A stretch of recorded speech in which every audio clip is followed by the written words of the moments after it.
Tim Doyle just gave Ole Miss all the bulletin board Chris Beard needed with a flaming hot take.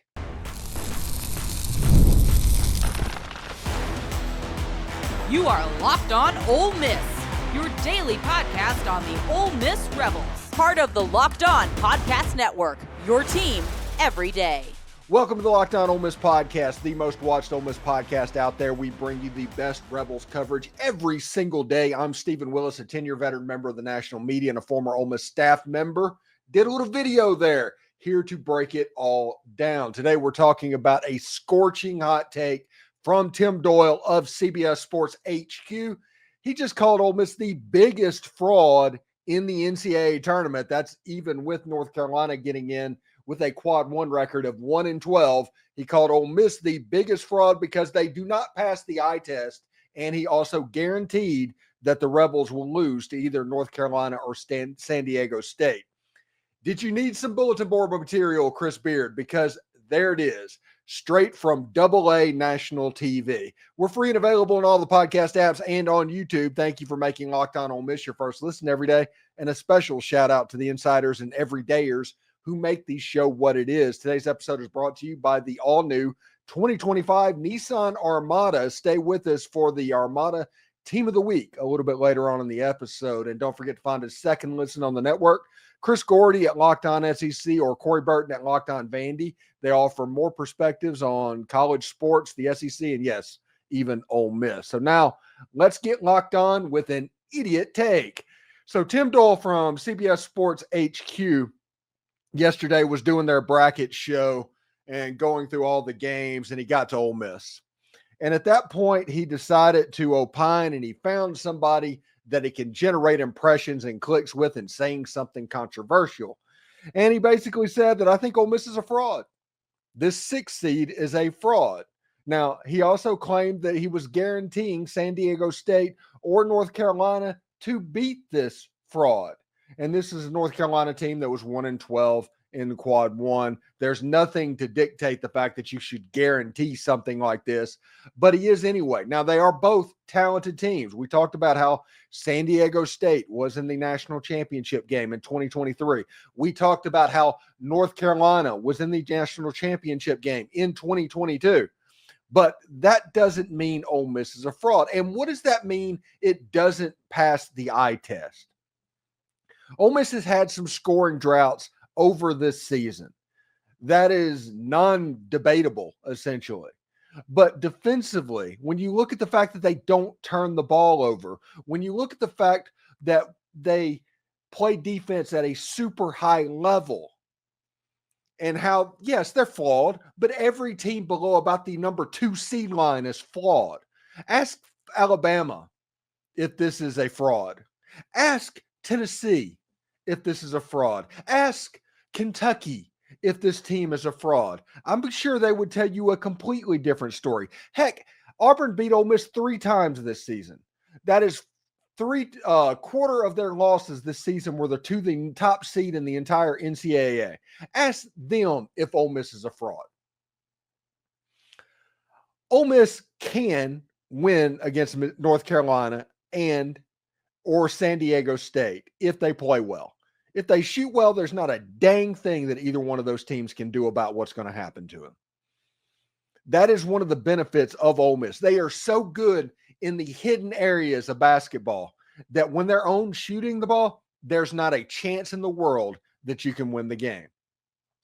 It's those scoring droughts that have done Ole Miss in against high-level competition. And I will admit, against high-level teams, Ole Miss is not matched up. Whenever they ran up against 1 seeds, they're 0-4 out of their 11 losses. When they played a 2 seed, they're 2-0. When they played a 3 seed, they're 1-0. When they played a 4 seed, they got beat on a buzzer beater. Tell me exactly why you think this team is a fraud, because the results on the court do not match that assertion. Ole Miss did not lose to a team outside of quad one other than Mississippi State, who was number 34 in the net, and that was just because that game was at home. The top 30 is the quad one of a home game. That number 34, is that the one that did it in? Is that what made them a fraud? Is that what got your attention, or maybe it's because your opinion is set on one particular style of basketball and anybody else that plays a different way does not meet your smell test because for whatever reason, maybe you like the way that Florida plays with the jacking up of the three-point shots or the way that college basketball and analytics has taken them. Maybe that's your thing. Maybe that can explain this stupid take. Whenever you call Ole Miss a fraud, you basically delegitimize everything you say. Every bit of analysis that you go on there. You could be on there talking, I think Auburn is the number one seed over Duke because of A, B, and C. It doesn't matter. Your opinion is washed because of this take. Whenever you say that Ole Miss is a fraud, when they're 10-8 in the most powerful conference in the history of college basketball, when you say that team that won 10 games in that league is a fraud, you are coming across as a fraud yourself.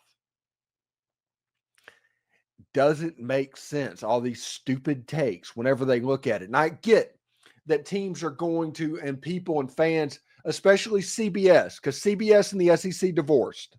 Remember that. The SEC became open season to CBS after that divorce, and CBS is the main right shoulder with Turner for the NCAA tournament. I realize that the rest of the country are going to root against the SEC, and they're looking for that SEC team that is vulnerable so they can pile on.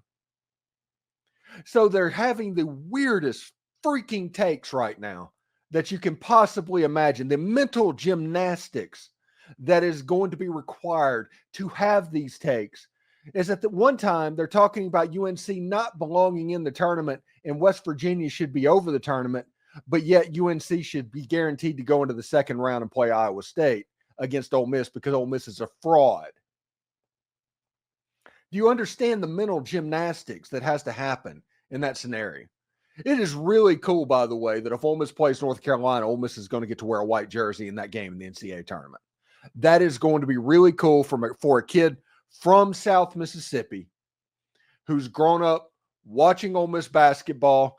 Their heyday happened when I was in college. I was there at the Ole Miss Kentucky game, I think in 96 or 97, to where the court was stormed. Ole Miss made the NCAA tournament, got blown out against Temple. Listened to that game while I was, I think, up in Pennsylvania or something like that. I remember listening to that broadcast. It's really interesting that these takes and these things, this impression world, and as a guy that dabbles in the sensationalistic, that likes engagement, that wants impressions, even I wouldn't do a take that horribly bad. But I will say this. I do want to say thank you, Tim Doyle, for that take.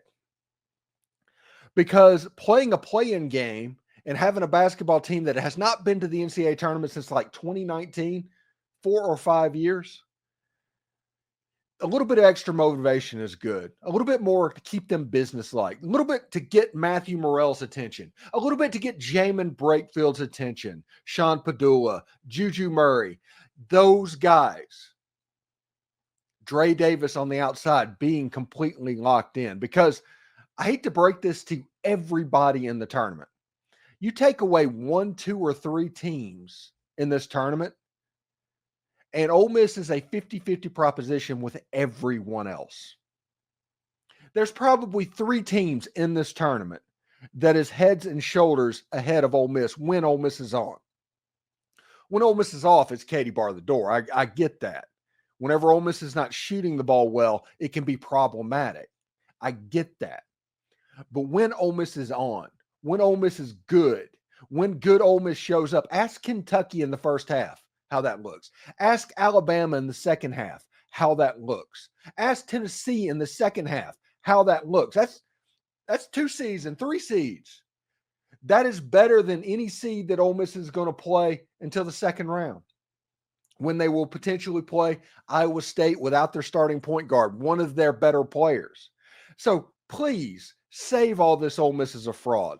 I'm looking forward to seeing freezing cold takes exactly point you out, because that is one of the dumbest things I have ever heard in my entire life, calling Ole Miss a fraud. Just doesn't make sense.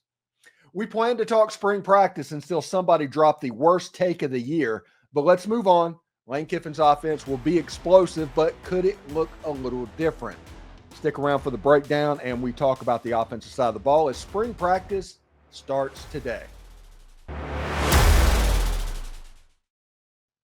You know, the Armada Team of the Week is brought to you by our friends at Nissan and the all-new 2025 Nissan Armada. Each week, our Locked On college basketball experts are picking one team that stands apart.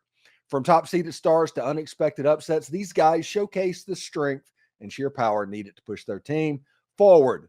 This week's Armada and clear-cut Team of the Week is the Florida Gators.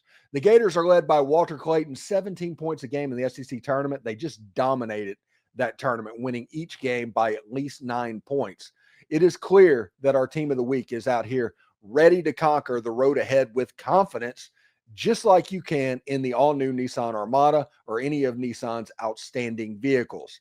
Take the Nissan Armada, Rogue, or Pathfinder and go find your next big adventure. Shop nissanusa.com.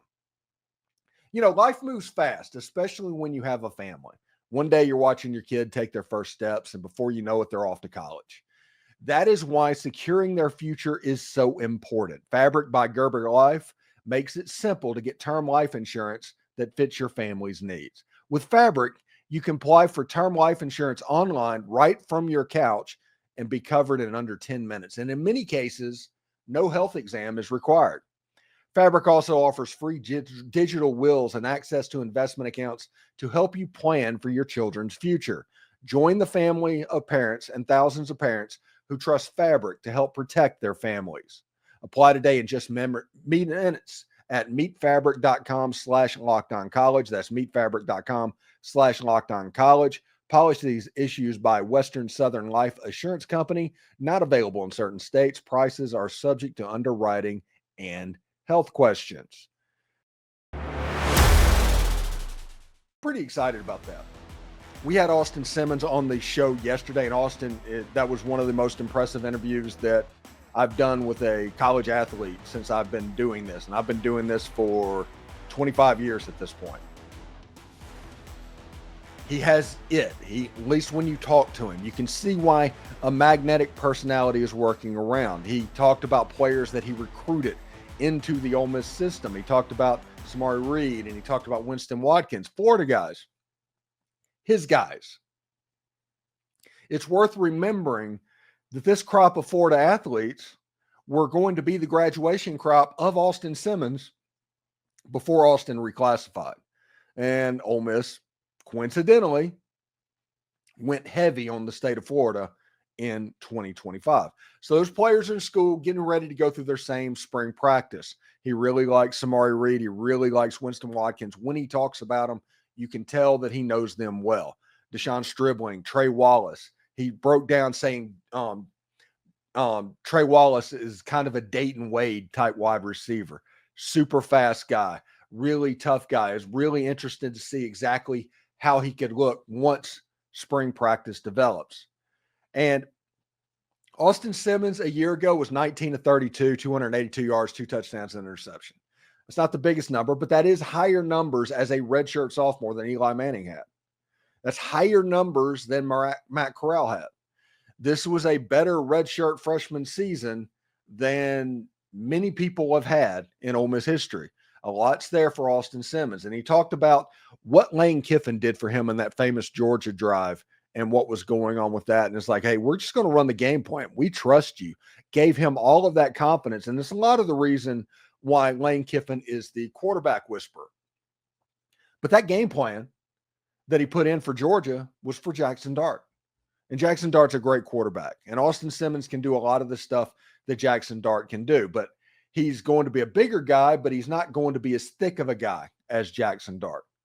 And, you know, Austin Simmons talked about catching a rabbit down there in the muck at Pahokee. And for those that don't know, that's an impressive story. That's actually a very positive thing for Austin Simmons. And if you don't believe it, go back and look at the interview we did with Austin and see how he lit up talking about the time he caught a rabbit. So we'll see exactly how that looks. Now, Joe Judge got a promotion. Now, he's not an on-the-field coach. Well, I guess you can't say on the field anymore because analysts can coach, but he's going to have a much greater role with quarterbacks moving forward. He's a pro-style guy. Now, Lane Kiffin's going to do what Lane Kiffin does. So you're going to see tempo and things like that.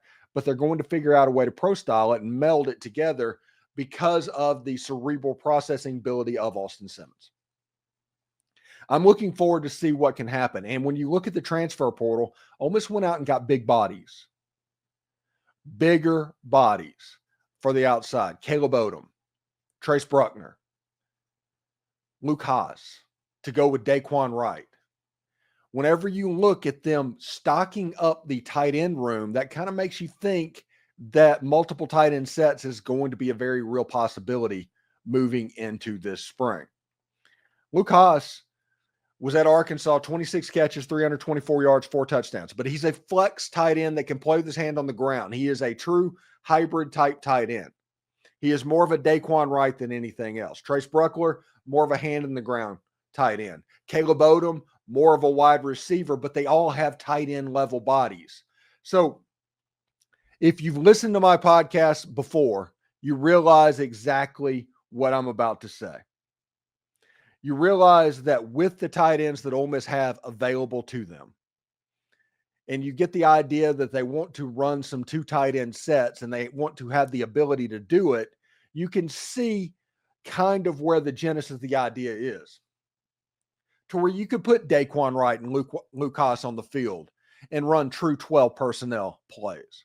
You can split them out wide and run true 10 personnel plays. You can run normal offense 11 personnel plays. You can add Caleb Odom with those 2 and run 13 personnel and move in and out at tempo to where the other team does not have the ability to match up to what you're doing. That's the next step in Lane Kiffin's genius. I think that Austin Simmons is the guy that can run a system like that, and it'll be really interesting of the mad scientist that is Lane Kiffin if he's going to be able to pull this off.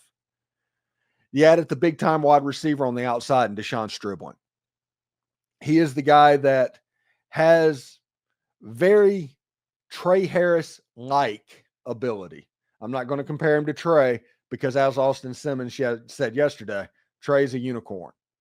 But he knows how to use his body. He knows how to make plays. He's a bigger guy that is able to do the physicality of things. He is potentially going to be the guy that makes life a little bit easier for Caden Lee. And Caden Lee has a chance, in my opinion, to lead the Southeastern Conference in receiving next year. Alternating in between that number 2 and number 3 wide receiver in the formation. Caden Lee has a chance to be special. He had no drops as a sophomore. Caden Lee is Mr. Reliable as a slot receiver and has a chance to take a major star turn. He already had his breakout year. 57 catches, 874 yards, and 2 touchdowns. That's nothing to sneeze at. I think now is when he takes the step to be an all-SEC level performer. At the level, I'm about to compare him to weird people, okay? Understand that. But Danny Amendola, Wes Welker, what he did in the Texas Tech offense of just kind of floating around and breaking out and being a dominant force, he can be that. I think Texas A&M had one of those guys as well. He could be that. He is somebody that has a chance to be very special as a football player. I'm looking forward to that. The offensive line, by the way, talking about the preview there, hit that real quick. I like the offensive line. Again, last year, Ole Miss had trouble running the football. Whenever you have trouble running the football, regular Joe football fan is going to blame the offensive line. But I think there were other things at play there, including helmet communication up to a linebacker right by the line of scrimmage to where Ole Miss runs a simple enough offense to where they could diagnose exactly what was going to happen, making the run game hard. It's hard to zone block when they know where the other team is going. I think that turned out to be the surprise problematic thing for Lane Kiffin in 2024, and the loss of Quinshon Judkins and the fact that they missed on so many evals at one time. It was ridiculous. After Quinshon, that whole thing happened, the blow up happened. You can tell that Ole Miss panicked and they just started signing people. Didn't know if they were good enough that one time, if they're above that line or below that line, depends on if Lane Kiffin recruits them. I don't think they were above that line. There were players that probably should have been let go and not been recruited, but Ole Miss was desperate for a running back, somebody to pair with Ulysses Bentley, who turned out to be a step slow as well. So we'll see exactly how that goes for them today and throughout spring practice. You know, Ole Miss has work to do on defense as well. The pieces are there. Can they put it all together? We'll break it all down next. Don't go anywhere. Scaling your business requires the right expertise at the right time. With Upwork, you can find specialized freelancers in marketing, development, design, and more. Experts ready to help you take your business to the next level. Upwork gives businesses flexibility by connecting them with top freelance talent across multiple industries, including IT, AI, web development, and marketing. Whether you need an extra set of hands for a project or a long-term partner, Upwork makes hiring simple and affordable. If you need help with a marketing campaign, Upwork can connect you with a freelance expert who has delivered incredible results. Posting a job is free and simple, and within a day, multiple qualified candidates to choose from should appear. Visit Upwork.com right now to post your job for free. That's UPWORK.com,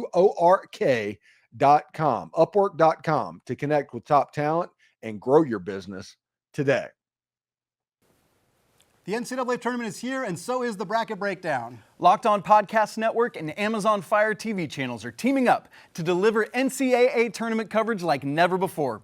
Watch studio shows featuring former players and Locked On's local experts as they guide you through every upset, buzzer beater, and bracket matchup. Stream it all for free on Amazon Fire TV channel. Search Bracket Breakdown to see it all for free. It's your team every day.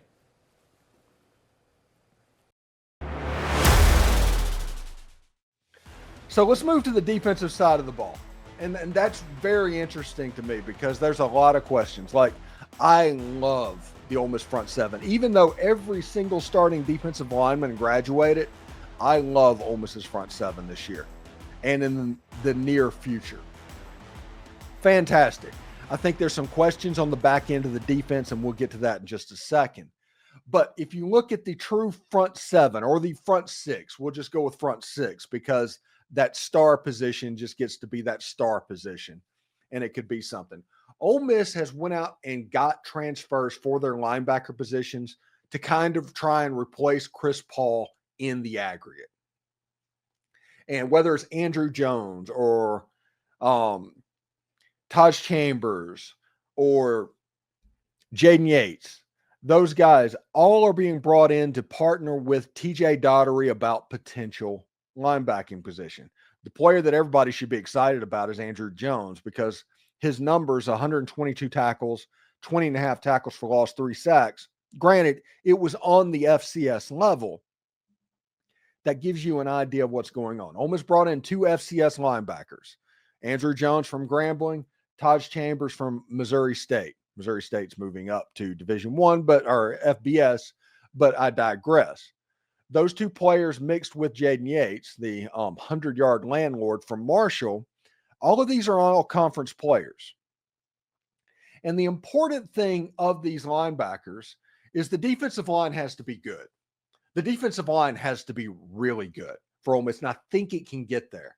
When you look at Xavion Harris at nose guard, mixed with a William Eccles, mixed with an Akello Stone, mixed with a Jam Brown, you have a solid 2 deep, and it's probably going to be more on the defensive line this year. When you look on the outside, you have Cam Franklin, you have Prince Will Amonmielen, you have, I think, Deshaun Womack, I think that's his name.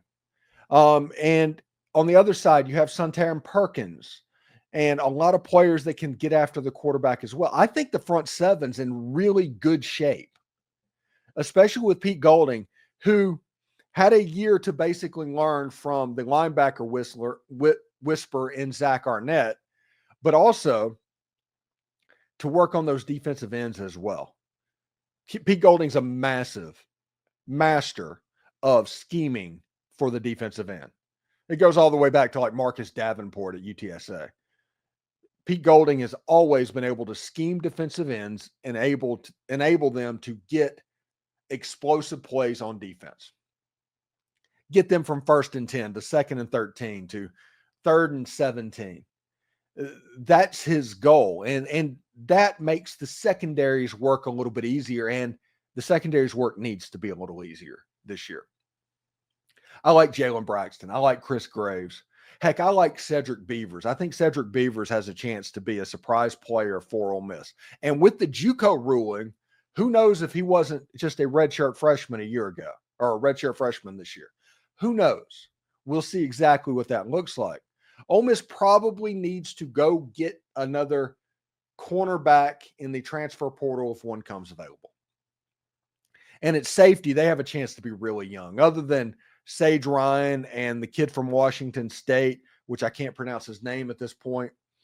And Ole Miss has got some transfer pieces to lead early on the defensive back. But I do think the number that they recruited tells you how much they think of the true freshmen that they brought in at safety with LaDarian Clardy, Keon Young, and Cortez Thomas. All three of those guys have a chance to play a great deal this season. It would not surprise me at all if one of those three were not starting by the end of the year. It just wouldn't. And I talked with Brian Smith, the Florida football scout, about the transition from Florida high school to the Southeastern Conference. And he admits that too. At the beginning of the year, they're going to need some time. They just are. They're going to need some time. But by the end of the year, all three of them could be making a play to play a lot. LaDarian Clardy was simply the best football player on the field in every highlight he put up. That should tell you about him. Almost beat out Florida State. And beating out Florida State for a panhandle kid, that is no small feat. His nickname's Squirrel, by the way.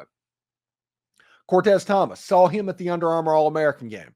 He was coaching defensive backs into the right position whenever he got the playbook at the same time as them. Incredibly football smart. And Keon Young, this is an important fact with Keon Young, and everybody needs to remember this about him. In the semifinals of the Florida High School State Championship games, Lakeland was playing somebody. I don't know the opponent, but it was a shootout going up and down the field. And Lakeland scored, make it 31-24. The next overtime possession, it was scored by the other team. It was 31-30. They decided to go for two. When they ran their two-point play, they ran a Philly special.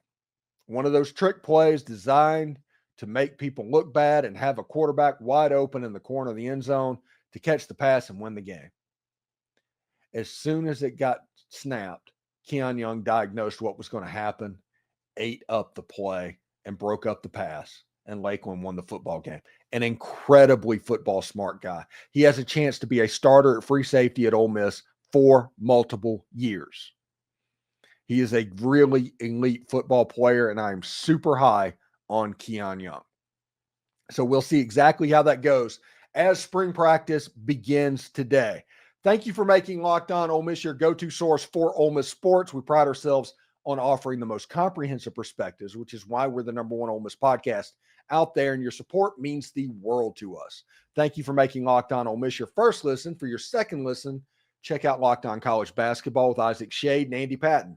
March is here, so be the most informed college basketball fan throughout the madness. Find Locked On Ole Miss, or find Locked On College Basketball on YouTube or wherever you listen to podcasts.